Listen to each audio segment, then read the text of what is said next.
சொன்ன சொல்லை காப்பாற்றுவதற்கு வக்கில்லாதவர்களின் அயல்நாட்டு வங்கிகளில் பதுக்கி வைக்கப்பட்டிருக்கிற கருப்பு பணங்களை மீட்டுக் கொண்டு வருவோம், ஒவ்வொருவரின் வங்கி கணக்கிலும் 15 லட்சம் ரூபாய் சேர்ப்போம் என்றெல்லாம் சொன்ன மோடி அவர்கள் இந்த 10 ஆண்டுகளில் அது பற்றி எப்போதாவது வாய் திறந்து அதற்கு விளக்கம் சொல்லியிருப்பாரா?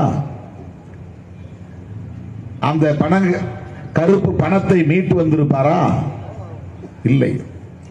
ஆண்டுக்கு 2 கோடி பேருக்கு வேலை தருவோம் என்று இரண்டாவது முறையாக ஆட்சிக்கு வந்த போது 2019 மோடி வாக்குறுதி அளித்தார். இந்த 5 ஆண்டுகளில் 10 கோடி பேருக்கு அவர் வேலை வாய்ப்பு தந்திருக்க வேண்டும்.